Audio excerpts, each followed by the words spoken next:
Hello and welcome to NARC Live on Wednesday, the 2nd of June 2021. Coming to you live from Norfolk on the east coast of England with Tammy M0TC. Hello. And from me, David G7ERP. Good to see you. On tonight's show, we welcome Bob K4UEE and a film on his DXpedition to Amsterdam Island.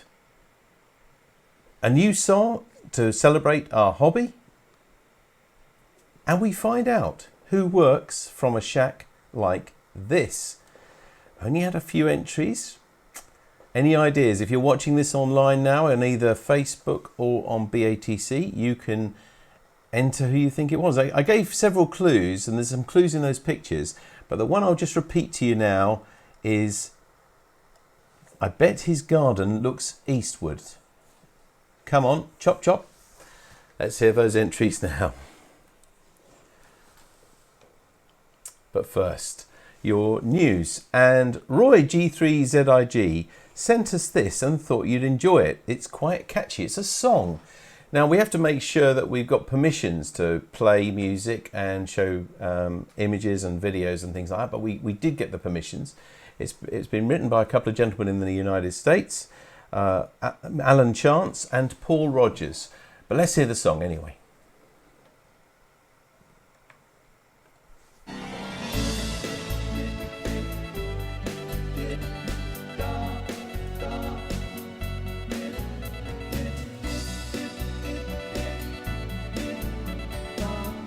Getting back on the air. If I was living in the country in the best of all possible worlds, in the best of all possible worlds, there'd be nothing that'd bug me, just a bunch of pretty girls. Where are the girls? You know what I'll be doing? It sure gets cold out there. It sure gets cold out there. At the end of the day, I'm in my shack, getting back on the air. I'm back in the shack, on the air. I'm back on the air.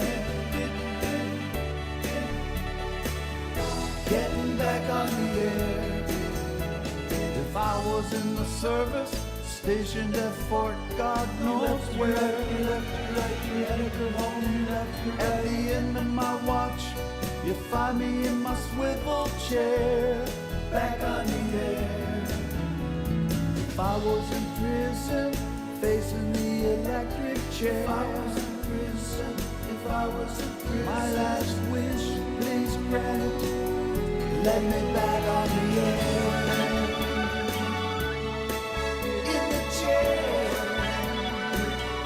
Let me back on the air, to anywhere, getting back on the air.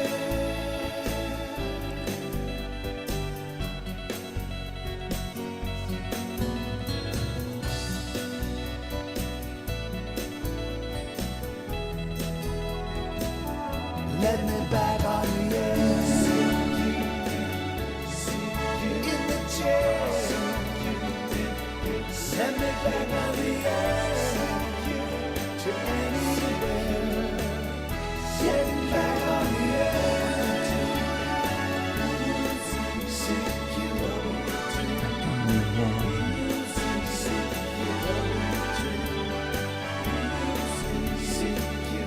getting back on the air.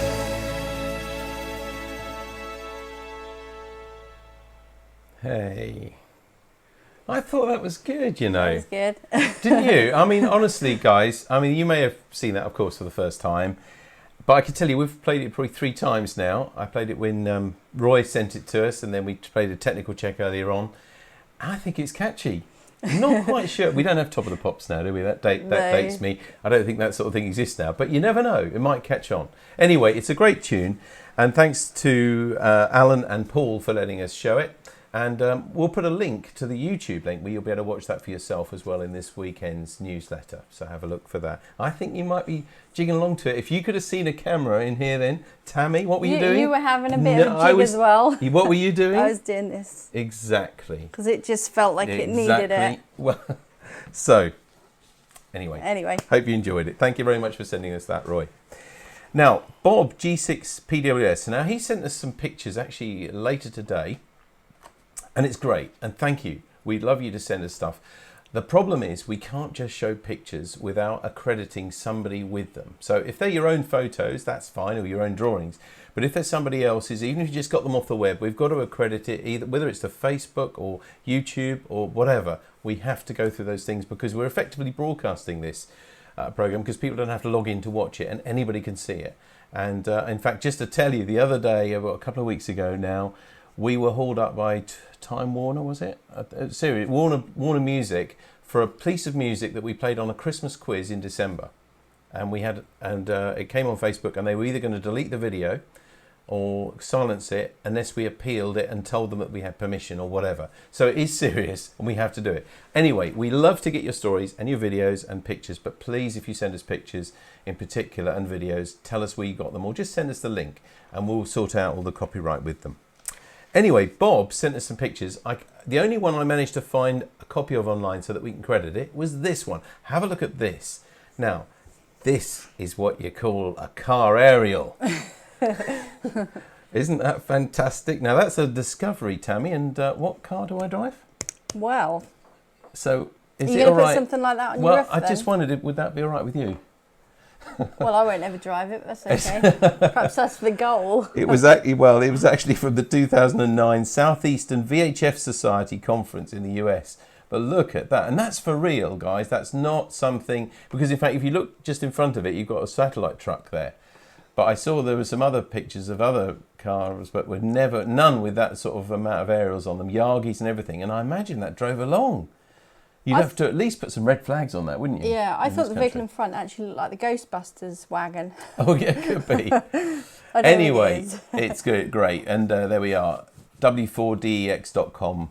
We credit with that. And thank you, Bob, for sending it again. So we'd love to see pictures like that. If you come across them in the week, just copy the link, actually, and email that to us, and then we'll sort all the copyright acknowledgements and things like that out. But that is brilliant. So am I right for that? You said I'm all right? Yeah, do what you like. Okay. All right. Anyway. I'd like to watch you get it out the gate. Yes, that's true. Let alone up the road or under the bridges. Anyway, the other thing I'd just like to tell you about is this Monday, June the 7th. It's another in the Tonight at 8 series of webinars, which Tammy and I host for the RSGB. And this Monday's presentation features Rob Sherwood, NC0B, who's famous for his transceiver ratings, and will include lots of the latest findings, including the brand new Elecraft K4D. Now, that's still not available, I believe, in this country, but it has just come out in the States. And I believe when I was talking to Rob the other night, I think he's got something like serial number 188. So it's only just come out, basically. So if you want to find out about that or anything else, have a look at this, rsgb.org/webinars. You better watch live at 8 o'clock on Monday, or if you're busy on Monday then or doing something else, then you'll be able to watch a recording as well. And finally, by the way, that's it all for the news this week. We didn't have much from you. We'd really love to hear from you, though, so please drop us a line if you can do. Tammy, your little people. Little people. What do I see on my preview screen down here? Yep. Here's the little people this week. So we're going retro this week. Retro Game Boy. Oh, I like it. Yeah. So because I thought we were talking about DXpedition and going to far off places. So we've got a little desert island here and a little ship to get there, which is the cartridge. Yes. Oh, with the cartridge. The cartridge. I hadn't noticed that. I'd noticed the main console, but yeah. That's lovely, isn't it? It's sort of Kontiki type raft. Lovely. Thank you very much. Miniature-calendar.com, where you'll find that and lots of other pictures as well. So what have you been doing? Like I say, please keep in touch with us. Drop us an email for anything for the show to this address, radio@dcpmicro.com. It's at the bottom of your screens now. And we love to hear from you, and we'll feature it on the show every week. Now, I've been on about it for ages, that competition, which we've been doing for months and months and months. In fact, probably about almost 18 week months now. 62. Week 62, oh, is no, it? Sorry, week 61. It's week 61. I'm a week ahead of myself. And this, we think, is the penultimate shack. So this was the shack we showed you last week. Who do you think works from a shack like this? Did we have any guesses online, Tammy? I don't think we have had any extra guesses. No, I don't think. Oh, sorry. Now I've got the mouse, haven't I? Yep. There's none on that one. Nothing on there. One. Nothing on here. No, I don't think we had anybody else guess No. here. So let's tell you who wrote to us online to guess. Okay, I don't have I'll a piece of start paper off. in front of me. Chris G4CCX. Well, he says, just a guess really. That looks like an Expert Electronics MB1 in there. Not many of them about. So if my guess is correct, that's Ray G3XLG's shack from some time ago with Chris's MB1 in it, running an old version of ESDR software.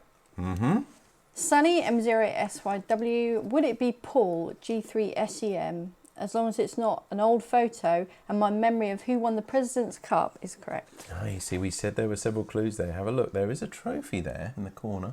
Not saying it's right, though. Got another guess here. Came in later today. Mike G8EEY. He says, Chop Chop. Is that Paul G3SEM's shack?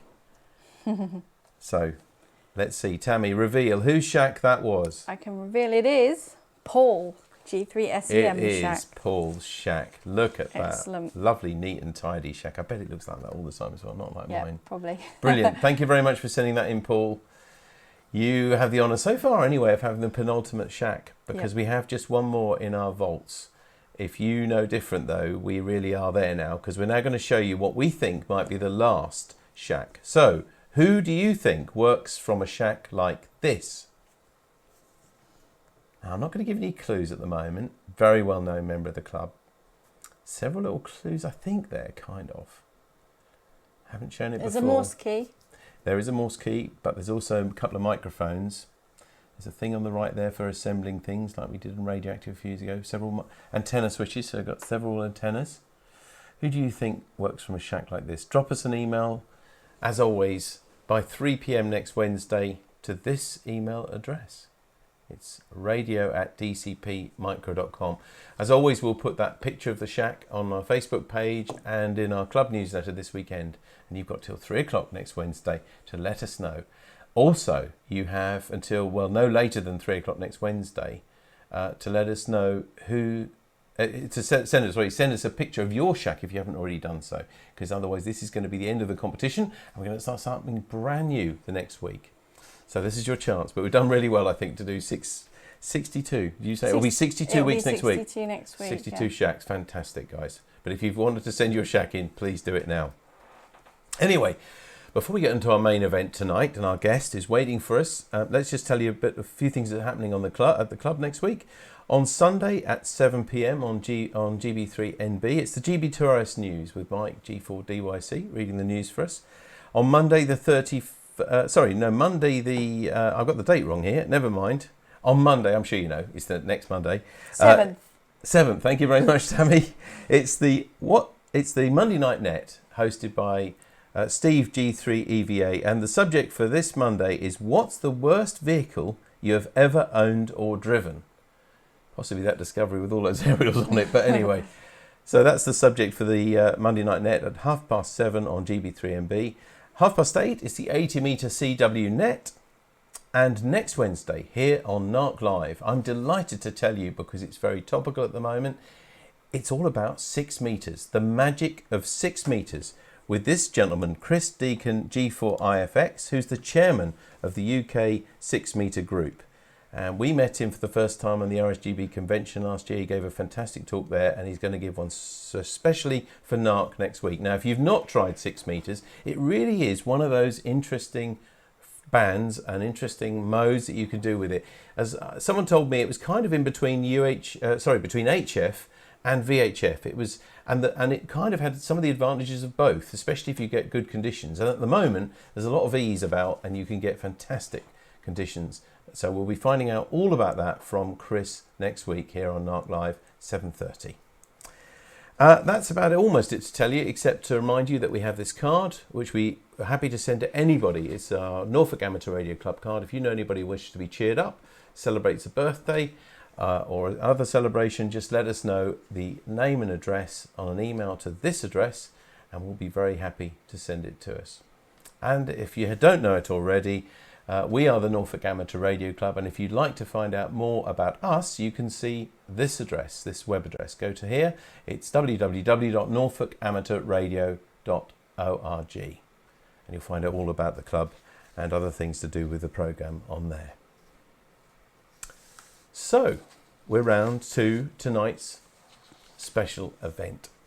Now, with the weather finally much better, it's nice to think of playing radio outdoors, and you can't get much more outdoors than a DXpedition. Our guest tonight has now led or participated in no less than 11 of the DXCC's top 10 most wanted, and has a wall full of awards. So it's great pleasure to welcome live from Georgia, Bob K4UEE. Bob. Yes, how are you? Welcome.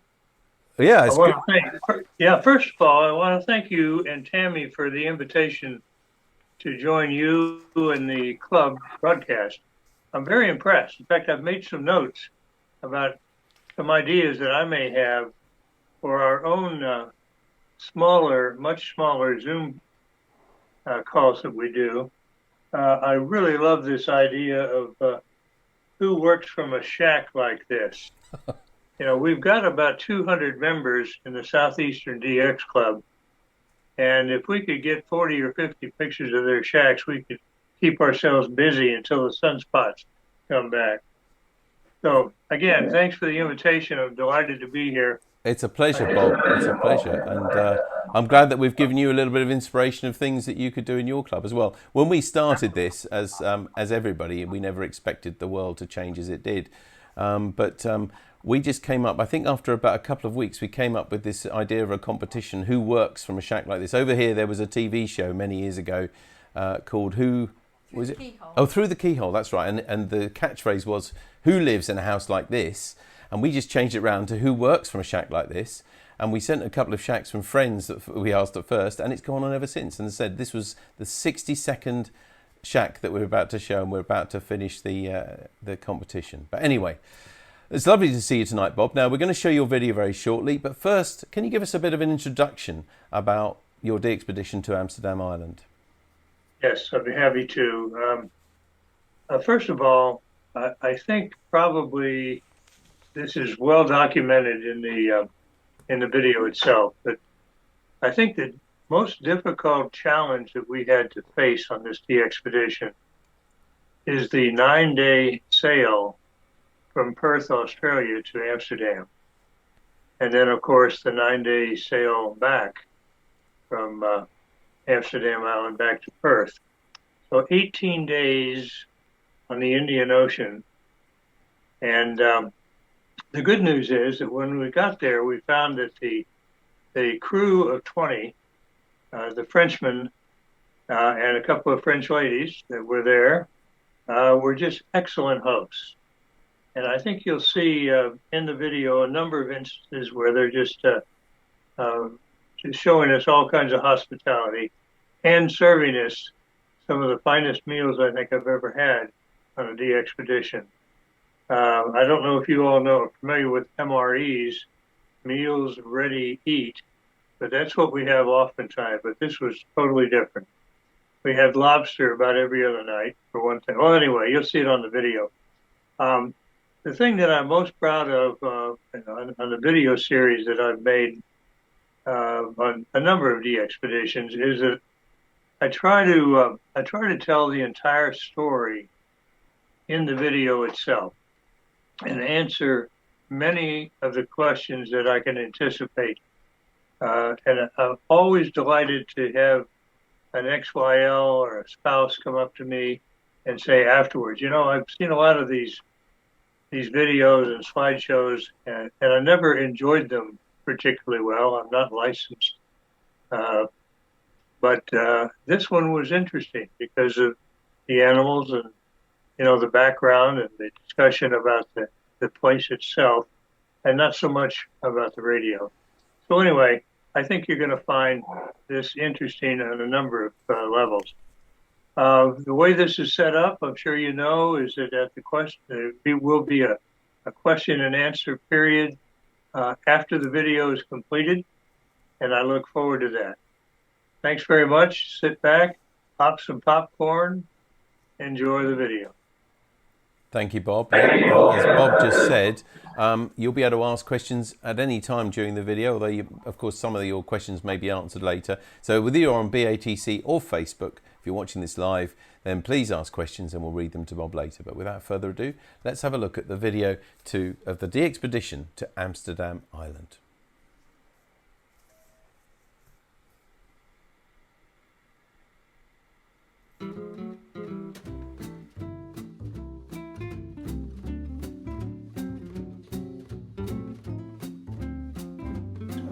Actually, it's been 3 months, I guess. Over the last 3 months, stuff has been arriving to this location. There's probably a total of 6 days in the packing altogether at this point. This one has got the P3 in it, and it's got one 15-meter bandpass filter, power supply, K3, all the associated cables, the Radio Sport headset, a couple of jumpers, and this is pretty much a complete station with the exception of computer. So we have 8 of these boxes then that for each of the, one each for each station. Every camp has an equal set of everything, and it's split up in these Pelican cases. As simple as putting a Pelican on the floor beside a table and just unpacking it and putting it together. And building the station? And building the station. Excellent. What's left is to put everything on pallets, strap it together, and then put a big shrink wrap bag over the pallets, and then all of that will be loaded into the container on Tuesday. I wish I was going to be there. This is going to be so cool. Really cool stuff.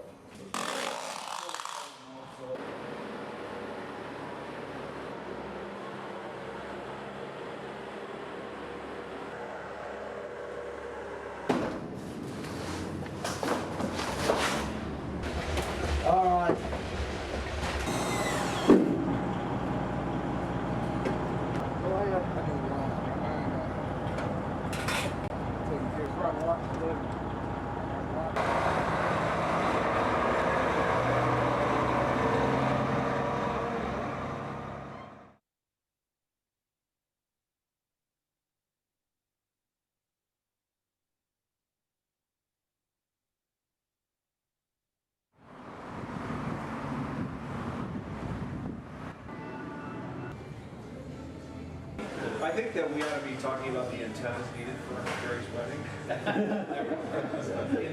It's all Jerry's. I'm sure 9 days on the boat we're going to have lots of intellectual conversation. For an hour or so. So he gets his truck and he drives to Saskatchewan and he looks at the cow and reaches down. After 19 days at sea from New Zealand, obviously the Braveheart needs to be refueled. That's what's going on right now.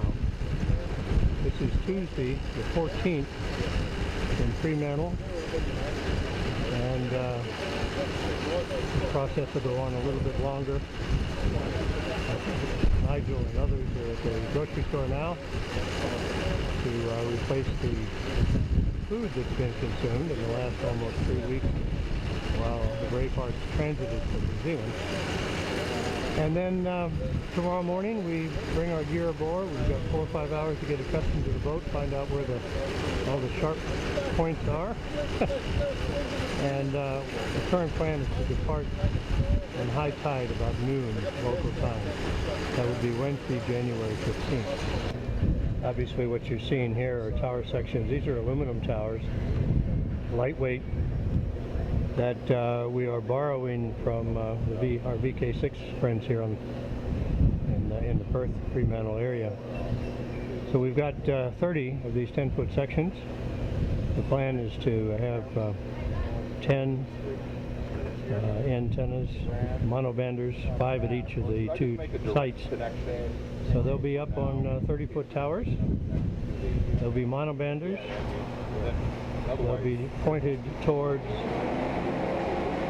the population centers, and I think running the power that we hope to run, 500 watts minimum, that we should have pretty doggone good signals. The really large coax here. For our KW station. For our mega HF station here for Maritime Mobile. So I am getting this thing ready, this cable ready to hook to the bottom of the antenna. Yeah, give me that 3/8.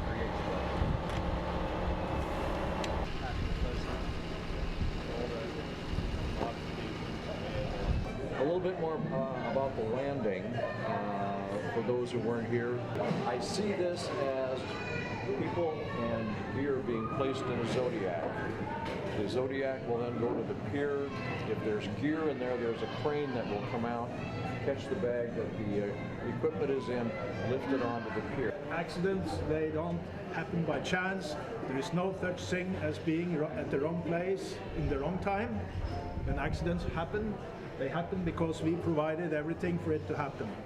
My experience is most of the accidents that we've had in the North Sea when we're out doing the jobs is that people don't pay attention, and afterwards they say, why does this happen? Because if we had just provided this or done it this way, or that idiot. I want to leave, we have two 2-meter radios. One's an ICOM 7000, one's a Yaesu FT 7800. They'll be set up at each site. They'll be on 5.2. We'll try to get all the other frequencies in there. Leave it on 5.2. The reason I'm saying leave it on 5.2 is we want to respond to anything that comes in on 5.2. On the schedule sheet, there will be a master sheet, and there will be a little individual sheet that you can tear off if the printers work. So you can pick up your little chip and it will, you know, say you're at Mataf during these hours and so forth.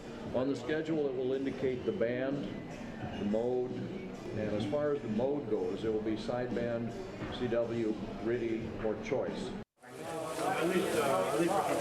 And I'm Lance, VK6DU, cooking dinner for the guys here that are going to Amsterdam and St. Paul. G'day, I'm Onno, VK6FLAB, and I'm together with Lance, we're cooking dinner. And underneath it's going to say sniff, sniff.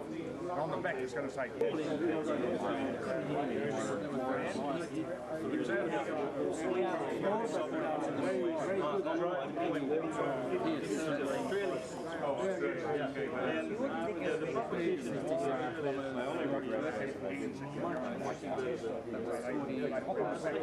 Right now we're making sure that all the computers are working here prior to us leaving, and that all of the software is set up identical on every computer, and that they're seeing each other on the network here, because when we get out there they may not work, and at least it's easier to fix once we know it actually worked once.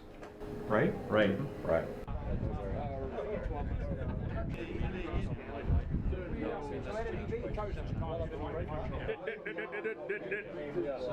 What you said. But these guys don't do that any longer. They have it all programmed into their computer, and all they do is just go, I know, but what you said, that should be...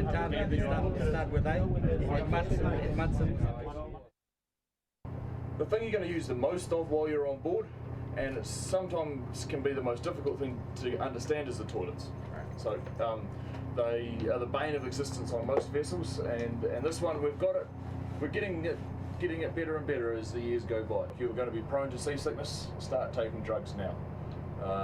Aside from patches, which work continuously, there's no point trying to take oral seasickness drugs if you're being sick, because you've got to try and take them orally and hold them down, and if you're vomiting them straight back up again, they don't get a chance to work. So normally it takes everybody, even seasoned sailors, 2 or 3 days to get used to a new vessel.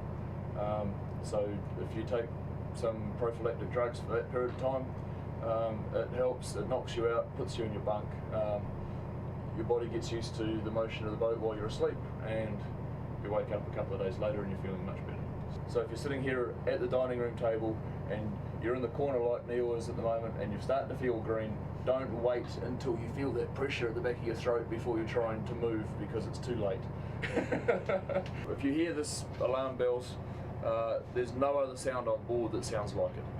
So if you wake up in the middle of the night and you think you're 14 years old and you're back at school again and it's time to go outside for lunch, it's not. That is to proceed to the muster station The muster station is up in the wheelhouse itself. Put everyone is from there, but we'll do a head count up there. All the life-saving appliances are up there, the life jackets, the flares, the life rafts, all that good stuff lives up there. So we always do a drill, but treat it as the real thing every time. We also have a full contingent of survival suits on board, which are big, thick neoprene, full-body immersion suits. These are the life jackets. These live upstairs. On our drill, we'll go through how to use these again, but they're really simple. You just pop the clip and that will unravel. Then you rip the Velcro open, stick it over your head, wrap that around, click that back in there, and she's all good. Right, it's got a little light, and that gets activated by the salt water and starts to flash. And there should be a little whistle, and that won't get the big boat to come back, no matter how hard you blow it. But what it should be able to do is get you guys all to know where each other are, and you can all get together. It's a lot easier for us to pick you up if you or anyone to pick you up if there's a whole bunch of you all together rather than a scattering of them. If you're going to jump into the water or into a life raft or anything, hold on to it like this and hold it down. Otherwise, when you hit the water, you'll keep sinking, the jacket won't, and it'll try and rip your head off. So hold on to it like this and pull down as you jump. If you see somebody fall over the side, first course of action is to get up to the bridge and let the person on the helm know. Don't pause to do anything else on your way. Just get up to the wheelhouse and let the person on the helm know that someone's gone over the side. We have a computer system where there's a little trail showing where we've just been, and the sooner that we can spin around and come back down that reciprocal course, the less chance there is of the person having drifted off that line. So if you see something, hear something, smell something that you don't think is good, let a crew member know as soon as possible. The weather looks good. It's a beautiful day. It blew last night and the wind stopped now, so it's a good way to start the trip. It's great. Good. Yeah.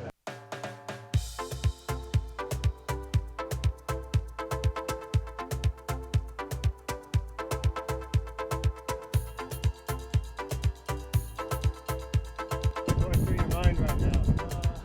Well, we have a month and a half ahead away of our homes, and I hope that the people outside appreciate that. It's really happening. I don't know what else to say. This is the most important part of the trip for me, to keep everybody healthy and safe so that we get to Amsterdam. And that's what's most paramount in my mind right now. Well, after about a year and a half, we're on the way. We're about ready to go out this channel out here. And then the next stop is Amsterdam Island. And I'm ready. This is quite pleasant. I think this is about as good as we're going to get it. Yep. Fail this frequently.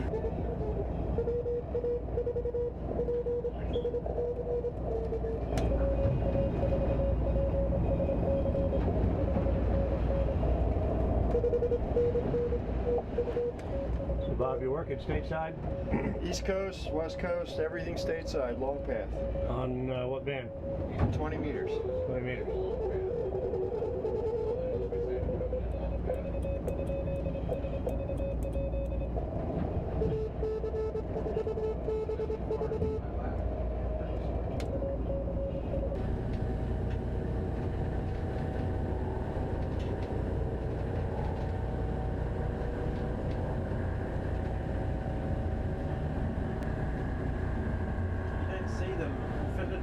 Ships so often these days, but they're great.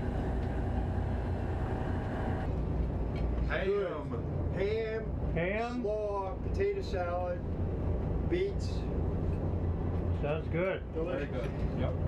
You suppose we'll get to see some of that over here? No, probably not.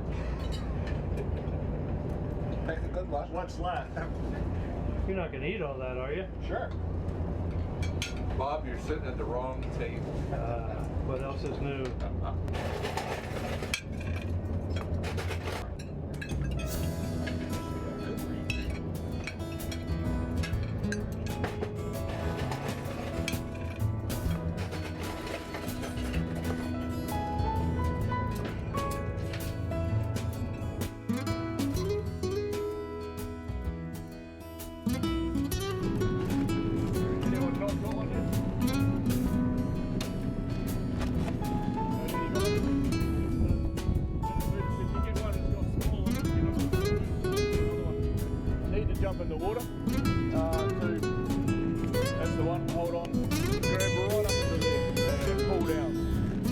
you hit the water, the jacket doesn't stay at the surface and it doesn't try and rip your head off.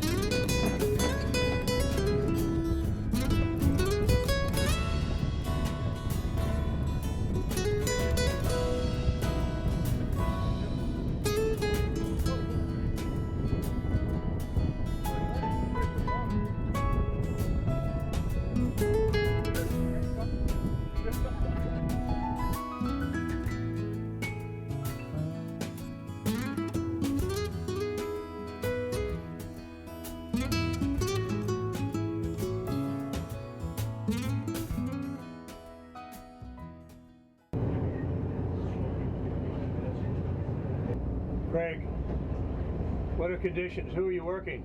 Mostly North Americans right now, but I did work a UN 9, which I thought was pretty cool. Yeah.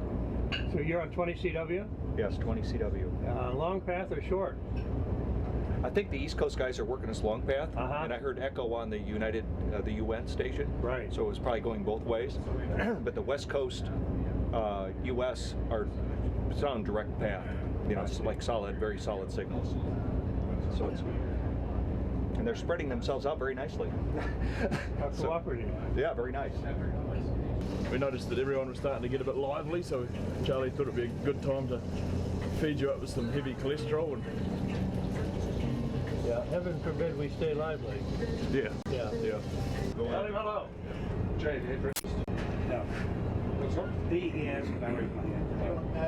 Beans and eggs and Yeah. It's Gary, right? Gary. Yeah. K4MQG. Yes, very strong signal.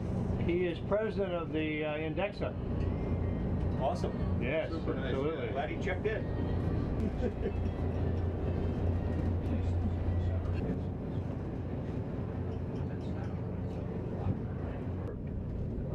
Could squash right up into you. Yeah. Yep. But We've truly been blessed with good sea conditions. After the first 48 hours were pretty rough.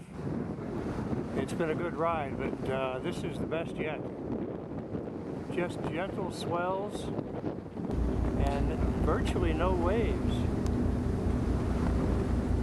Boy, if this holds out for the next 4 days, it's going to be a smooth ride. So we're pretty much smack on halfway right now from Fremantle to Amsterdam Island, and it's nice to see 99% of the Teletubbies are alive.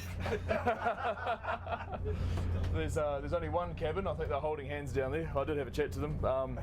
Michelle's keen for it intravenously, but he doesn't want to come up and drink it. Something magic happens aboard this ship, the Braveheart. I've seen it happen before, and it's happened again now. We came here as a team of 14, and we're now a team of 20. So my toast is to the team, the 20 of us. Cheers, bro. So you guys are telling something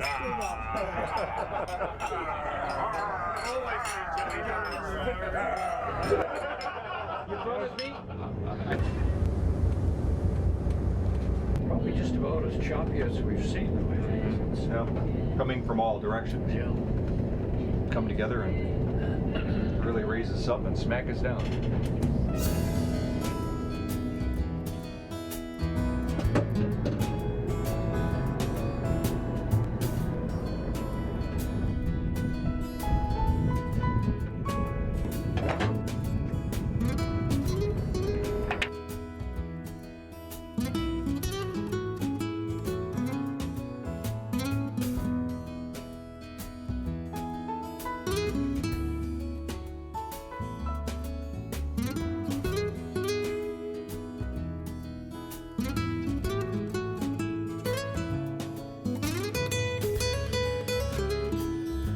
I've got some documents downstairs. Okay. I can get them and look them over. Sure. Yeah. I've got that biosecurity certificate that they wanted me to bring. Yeah. Original. Yeah. Okay. See if you burn. Michelle, you get to go ashore now, and you can stay on shore.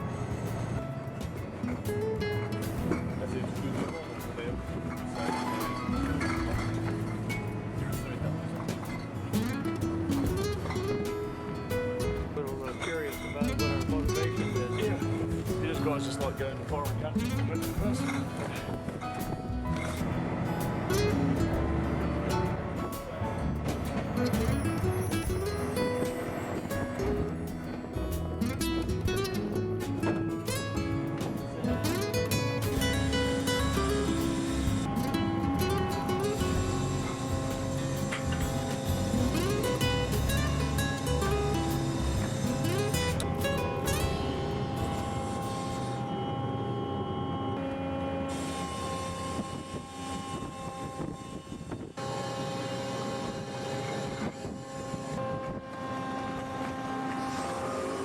How many 2-meter HDs do we have? I've got one. I have one here. Okay.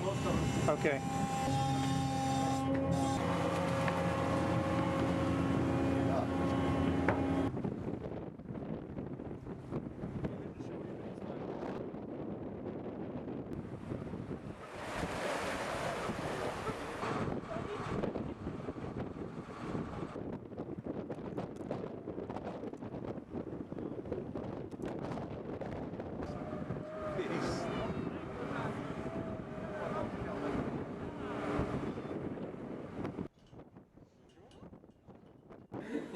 There are always exceptions.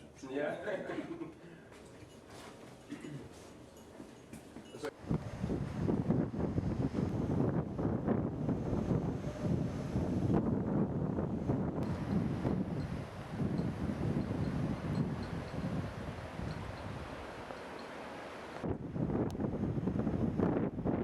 This is Les Skua restaurant, and that's where we take all of our meals. And the French team has taken the trouble to post the flags of all of our team outside. I'm told that they had to look up some of the flags on the internet and then make them. So that just shows you how this team of 20 has gone out of their way to make us feel welcome here. Yeah. A very welcome, warmish welcome in Amsterdam from all our team, our 65th mission. Such a beautiful small island, lost in the middle of nowhere, with beautiful landscape and quite a strong character sometimes. And it's the biggest national reserve of France and one of the biggest in Europe, speaking of kilometers square. This is the site Mataf, M-A-T-A-F. It was assigned to us. It's the lower site. The other one, Antonelli, is about 2 miles up the hill. And this one was on the air more quickly, because we just got a lot more room to put up antennas. But I just think this is a wonderful position right here on the side of the hill to check out all the antennas. It looks like a big multi station. And all these antennas were put up in about 2.5 days. There's the 30-meter vertical, 20-meter. All these are on 30-foot towers supplied to us by the club in Western Australia. 17-meter, 15-meter, 12-meter antenna, 10-meter antenna. Behind the 10-meter antenna is the 80-meter vertical, which is really doing well. And then further up the hill is the 40-meter vertical. So it's quite a setup. Again, took us a number of days to get all this done, and frankly, I didn't have much time to film. But I assume you know how the antennas are put together and put up, so we'll just assume you know how that was done. And now you can see the finished product. Bravo Zero, the Hotel Bravo Zero, go ahead. Hotel Bravo Zero. Roger, Hotel Bravo 3, Yankee Delta. Thank you, 59. Thank you, 3. Quebec November, 59. Charlie Whiskey 1, Quebec November, 5 and 9. 59, thank you. 73, Fox Tango 5 Zulu Mike, 505 and above. Thank you, Fox Tango 5 Zulu Mexico, listening up. Okay, Kilowatt Radio, Kilo Radio 59. Japan Echo 4, Whiskey, Kilowatt Radio, Japan Echo 4, Whiskey, Kilo Radio 59. Thank you. Thank you.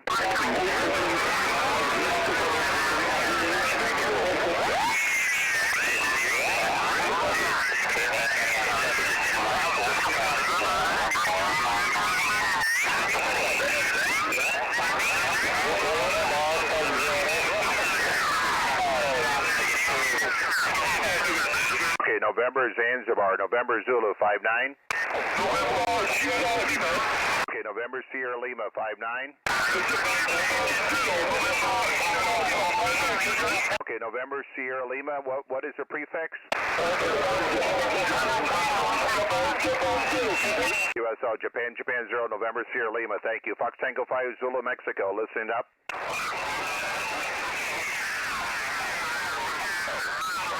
For those good night snacks and coffee, here's the microwave, and we've got some soup, got coffee makings, and somebody needs a midnight snack or a morning pickup, this is where you do it.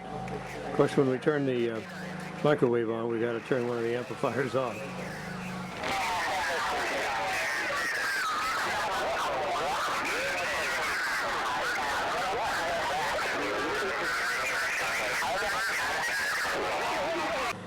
And this is a method we use to attach the 4 stations here at Mataf to the 8 antennas we have. We just call it a patch panel for lack of a better term. Anyway, all the antennas come in here, and then 4 leads go to the 4 stations, and we just switch them around when we need to. For example, you can see there that station number 1 is attached to the 20-meter antenna right now. It's a good way to do it. Simplifies things, particularly in the middle of the night. People are kind of sleepy, stumbling around. It's about 8 o'clock in the morning here. Jorge's had a good night's sleep, HK1R, and he's now on 15 CW. You can see that thing's hopping. Smile, Jorge.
In the foreground you see the 20-meter antenna, and then the 17, and then the 15, and then the 12, and then the 10. Again, we've lined them all up on this old fence line, as there used to be cattle here on the island, and I guess there's still some feral cattle. As I swing around, you can see the 40-meter antenna up on the ridge. Pretty good location, I'd say.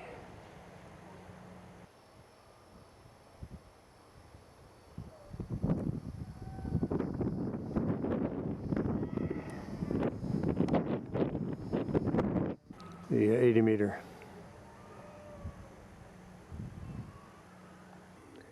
I don't know what we would do anywhere in the world without water bottles to make coils with.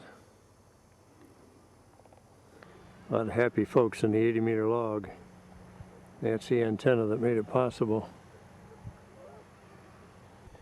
to load this spider beam. It's an 18-meter spider beam. We've been using these the last 5-6 expeditions just to support a wire.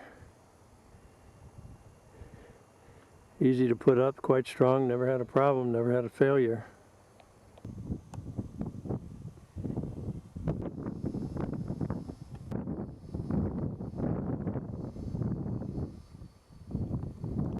This is the view of that caldera from down below, and you can see that we're perched on the other side, the western side up there. Pretty cool. Interesting place.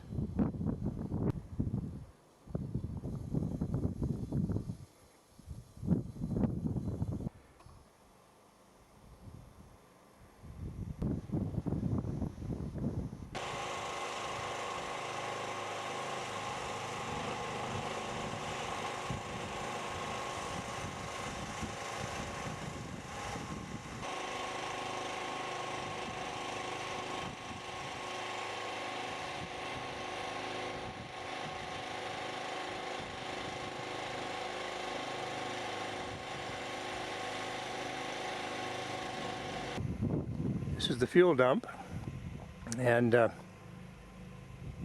these plastic containers that you see are actually held our fuel for the boat, and this was our extra fuel that we had on deck.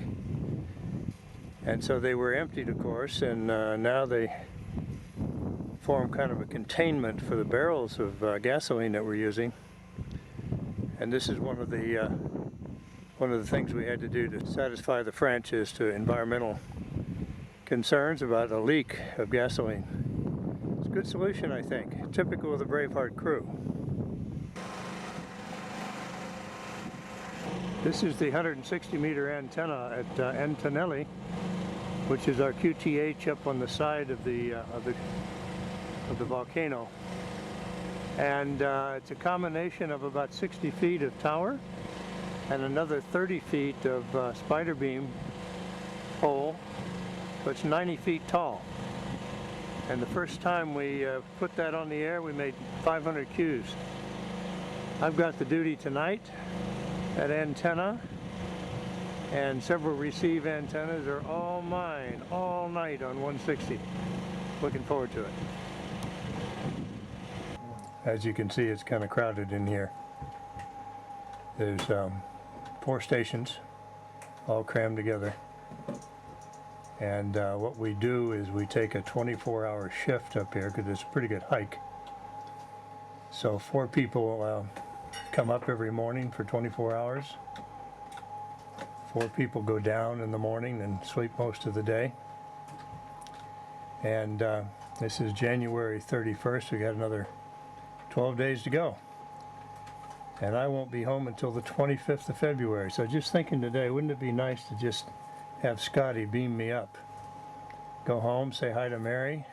And shovel snow. And shovel some snow in Atlanta. And then snap my fingers and come back. Doing it again. But instead, it's about 25 days. Okay. I'll work around it. There's a way to get it. There. They proudly displaying the Northern California DX Foundation logo. These kind folks contributed $50,000 towards the expenses of this expedition, and we're much indebted to them. Much indebted to them.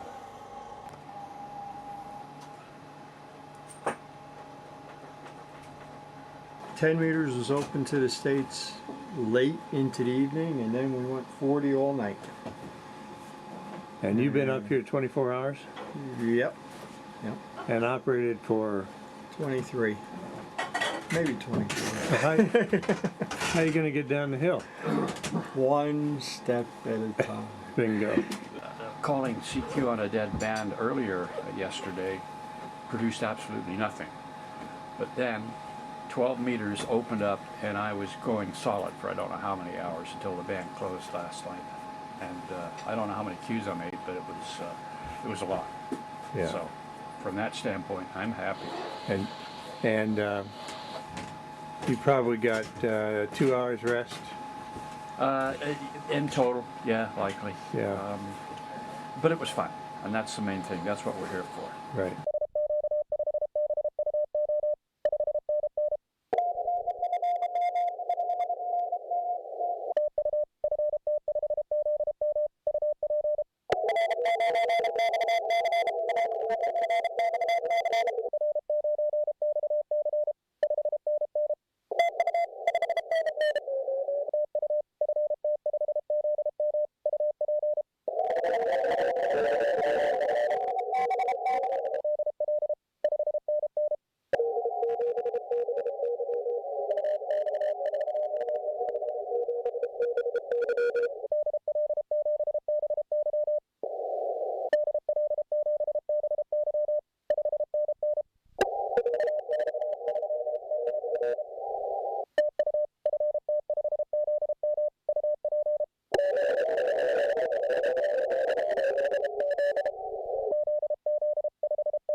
I'm Francis, and I'm chef of Amsterdam. The chef of Amsterdam. And I make pastry for lunch.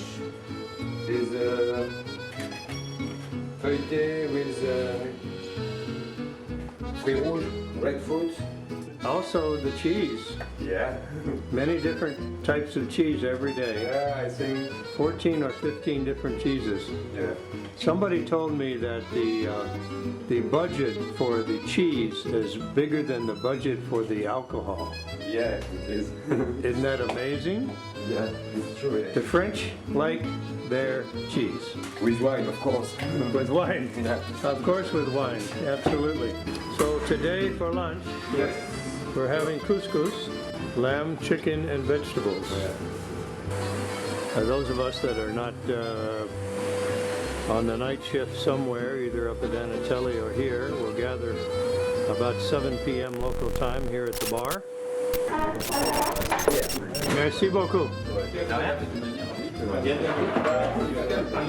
There's 3 up there.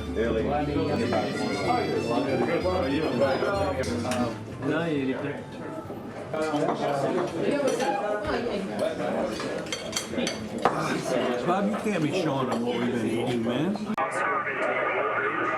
Okay, who's the Oscar Hotel? Complete Japan, America 1, Radio Zulu Delta 59. Also, signal report exchange both ways. 73 QR set. You have the Aurora there. But how high is the radio signal go from here to These are codes we have. Also. Okay, cool. I think this is self-explanatory.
Of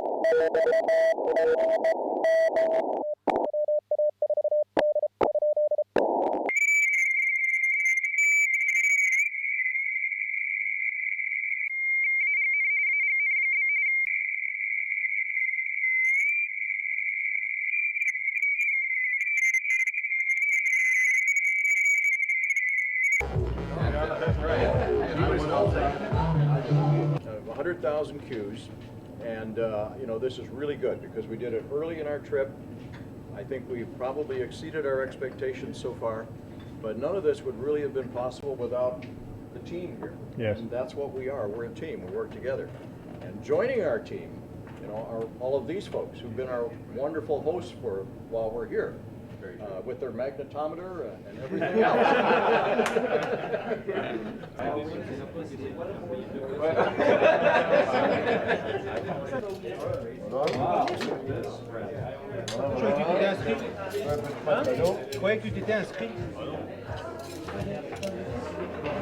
WA Golf Charlie, thank you. Who's a Kilo Tango with Delta 59? Kilo Tango 8 Delta, Kilo Tango 8 Delta 59. Thank you. QRZ up 5, Fox Tango 5 Zulu, Mexico up 5. Japan, America 8 Bravo Alpha Radio 59. Juliet Alpha 8 Bravo Alpha Radio 59. Japan, America 8 Bravo Alpha Radio 59. Dozo. Kilo 8 Kilo Yankee 59. Florida 1 Zulu Oscar Whiskey 59.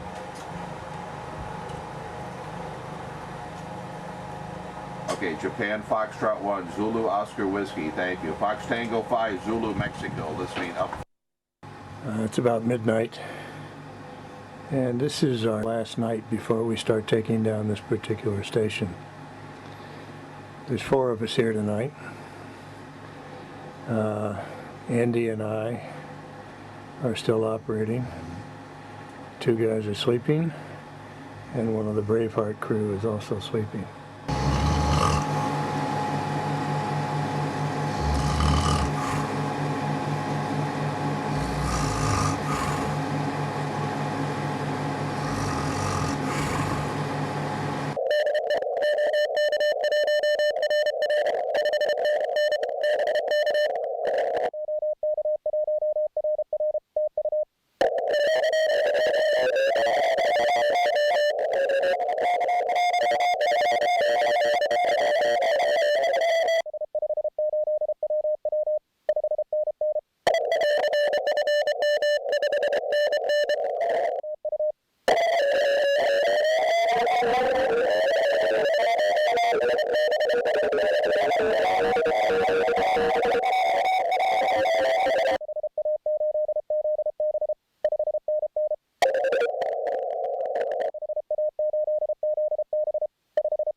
We've taken Anatelli apart and down today. I think most of the stuff from there is on the boat. Tomorrow we take down Mataff,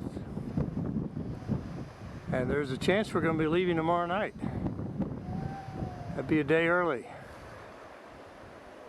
Frankly, we're exhausted, so that'd probably be okay. Well, we wish you all a very good go back and travel back home safe, and then we hope, and I hope that you will have an excellent souvenir of Amsterdam and the 65th mission.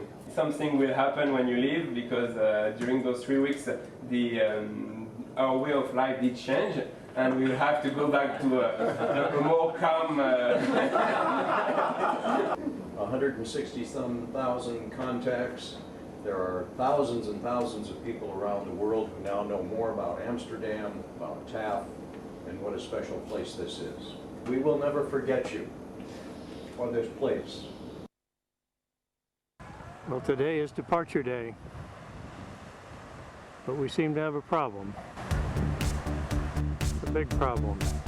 We got word this morning from Matt that if we didn't get out of here today, we'd be here for another 4. I was talking to Eric, who's the commandant here, and he said there have been a number of accidents on this wharf.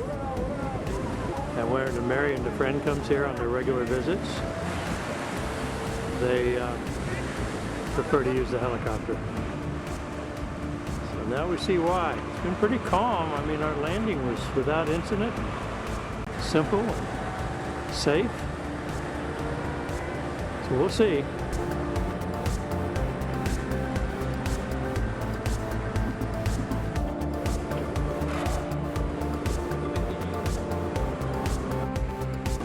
And then if you fall down, you may fall down, hopefully not, but don't stay too close from the wharf, and don't try to get to the shore. You have to swim toward the Braveheart, and then we'll throw you on your direction, and then we will throw you the rescue life, and then we'll pick you up with the crane or with the... Yeah. So don't get too close from the wharf or to the shore. Just leave me, I'm going to swim with the Brave. Yeah.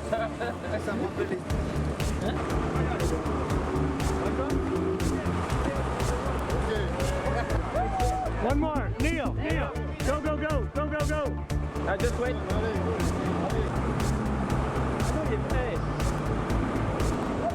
What are your thoughts about now? I'd like to stay. Hold on.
finish that with just seeing a fin in the water.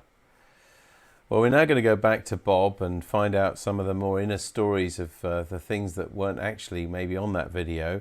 But if you've got any questions or comments now, you're watching on BATC or Facebook, please ask them now, because we won't have too much longer with Bob. But anyway, back to you now, Bob. You must have fond memories of this. Well, it brings back a lot of fond memories, a lot of great memories, and even brought tears to my eyes. I think probably one of the great things that's hard to capture on video is the camaraderie that not only the operating team develops, but also when you've got the helpers, part of the team, if you will, the Braveheart crew, and you've got Eric and his 20 people on the island, and everybody worked together. And you certainly feel afterwards an affinity for. We still get an email from the bartender. He's I guess he's never going to forget us. In any case, a lot of memories. Yes, absolutely. I was fascinated. I know this might sound trivial, but I was fascinated that they called you the Teletubbies, because I thought that was possibly a British invention of a television series meant for younger children. So tell us about that. The Teletubbies, does that what that means for you over there as well? Yes. Well, it's actually it was coined by Nigel, the owner of the Braveheart. Nigel is from New Zealand, of course, and I think the first time I was on the Braveheart, I've been on it 3 times, going various places, and I think he called us Teletubbies on the first trip. And of course, we'd never heard of it before, so we all said, "Well, what's a Teletubby?" And he kind of explained what they looked like, and frankly, after I heard what his explanation, I wasn't sure that I was pleased with what he was calling us, but we kind of got used to it over time. Yeah, I'm not sure if it's totally complimentary. I think if I was called a Teletubby, I probably think it's more to do with my weight, maybe, or something like that. But anyway, a great bit of fun. I mean, that was from 2014, wasn't it, when you did that? 2014, that's right. So how does that compare then? I think you've been on at least 11 major DXpeditions. How does that one compare? Because to me, much of the challenge looked like getting to there and certainly getting back as the actual radio operating and setting up itself. Yeah. Well, the bottom line is, I guess what I'm most proud of is the fact that the 11 DXpeditions that you're referring to were all in the top 10. In other words, I know that math doesn't sound right, 11 of the top 10, but as you know, when something is activated, then it's no longer in the top 10. But I've been on about 45 of these things, going back to 93. And then I've also participated in about 40 what I would call contest DXpeditions, where we go out of the country somewhere for a weekend contest. Now, how does it compare? Well, certainly it's the only DXpedition I've ever gained weight on. And I think you probably understand why. Cheese and wine and beer and desserts and everything is not the normal fare on a regular DXpedition. I'm particularly pleased, I think it was mentioned right there at the end, we made 170,000 QSOs. Conditions were fabulous. And again, this is 2014. And that was maybe almost the top of the sunspot cycle, certainly near the top. Europe was loud, the JAs were loud, and then once the US started coming in, they were loud. It was, in that regard, the camaraderie aspect of it, it was a fantastic expedition. Mm. The equipment, I don't think anything was mentioned about it being particularly unreliable. I mean, we've seen a couple of other DXpedition videos where things like the cables were chewed, I remember, by foxes and things like that. But technically, it looked like you didn't have too many problems, or was it different to that? No.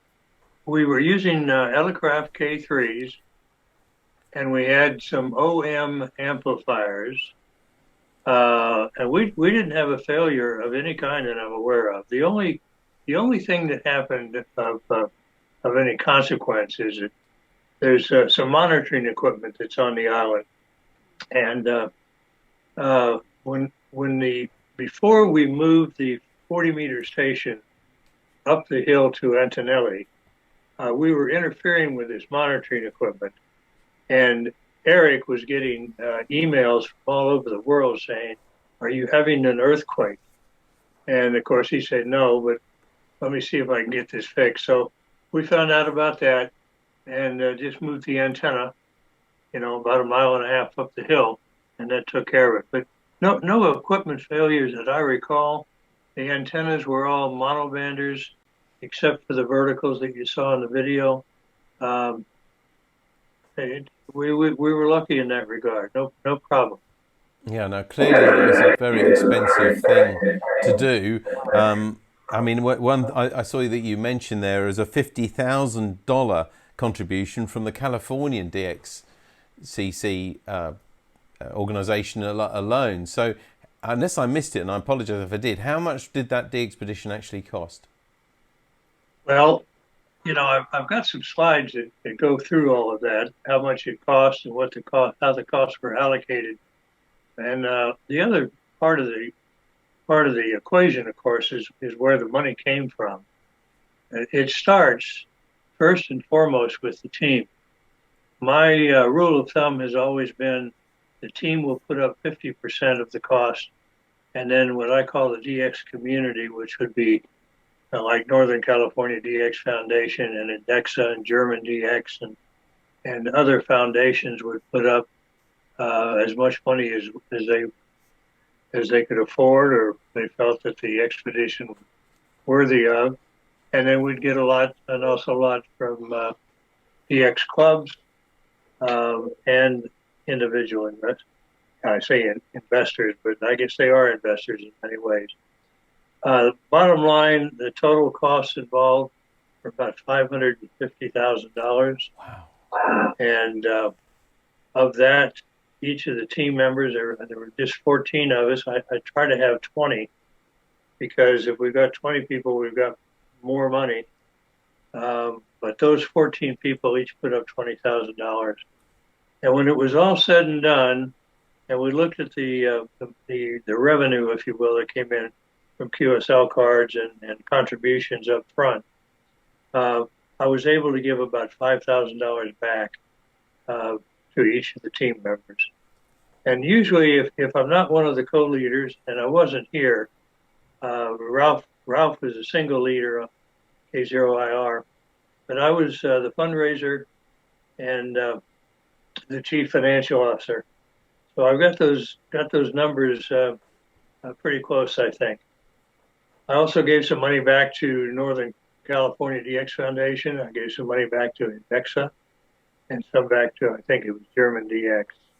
So all in all, any surplus, there's never a profit on these kinds of things. But if there is a surplus, then it's usually distributed among the main players. So there'll be many amateurs watching this now and be inspired by this. And although a lot of us could get a lot from obviously actually working you, there will be some, I'm sure, who would say, I'd love to go and do something like that. And although it's a lot of money, I might want to save for that. How could they get involved?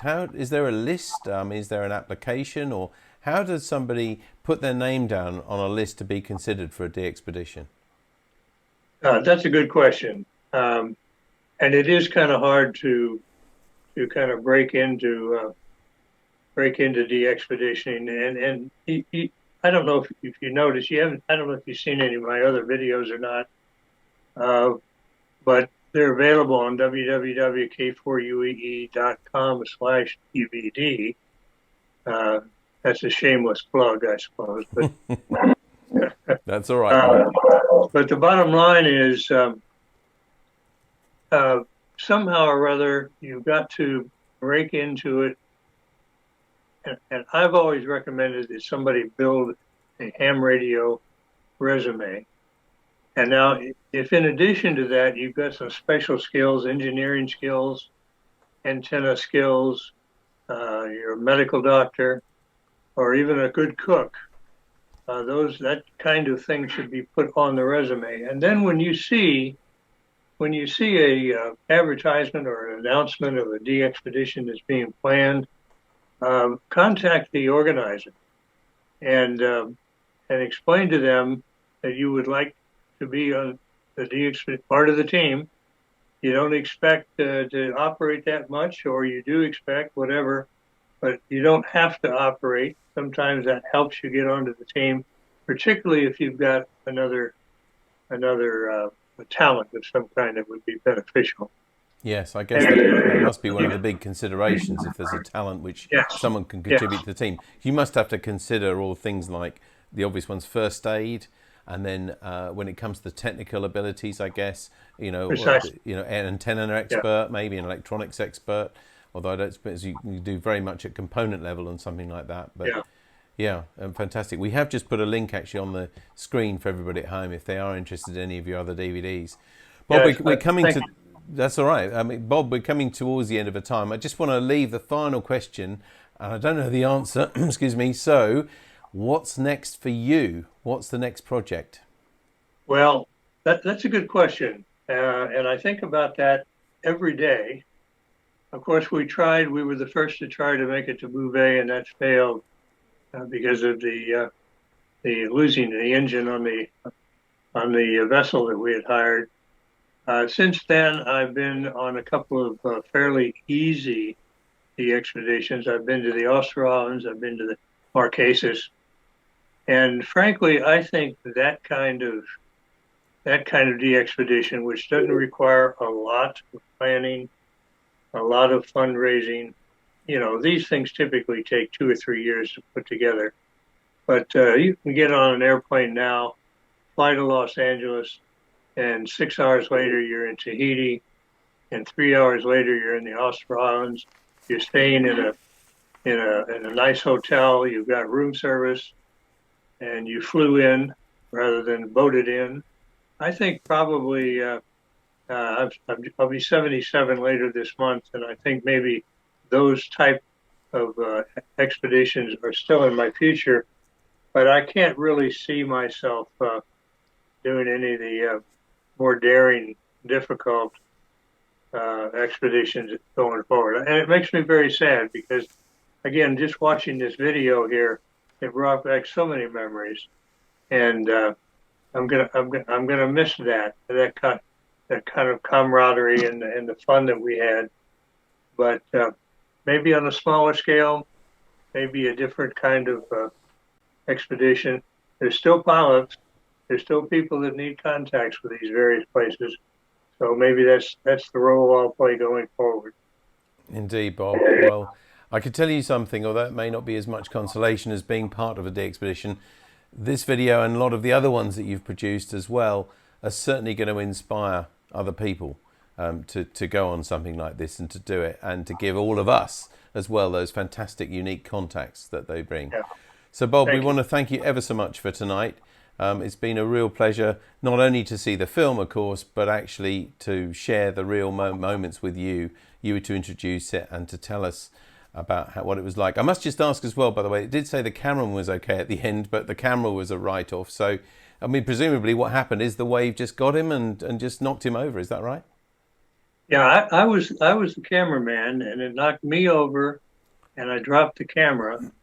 And fortunately, we managed to be able to retrieve the film that was in the camera or the DVD. But I've got another one now. I've used it a couple of times, but that was as just an aside. Oftentimes we try to figure out, the editor and I, how to end these things. How to wrap them up, but that one made it real easy. Just say, that's it. There's no more video. Well, at least it saw you through the whole thing, and the tapes or whatever I guess it might have been digital. We're all okay. We were just about to say goodbye to you, but we have got one other question quickly popped in from Roger, G3LDI, who you corresponded with originally, I believe. He says a couple of things. First, if anybody's going to order in a DVD from you from that link that we gave, to ask you to mark it as a gift. Otherwise, you could be stung for quite a lot of customs and things from that. And also, he's asked, Bob, what do you think of the idea of a rig-in-a-box solution to invading some of the more environmentally conscious places? I think it's a wonderful idea. I'm not directly involved in the development, obviously. That's mostly being done by AA7JV, George. But I hope to be involved. I've got some contacts with U.S. Fish and Wildlife, and we need to go back to Desiceo if we can, and Navassa in another few years. And I believe that I could maybe contact some of those contacts and talk to them about this new approach. It just makes all the sense in the world to be able to just drop those on the island, crank them up, put up an antenna, and then go back to the boat and not disturb the wildlife, not disturb the flora and the fauna.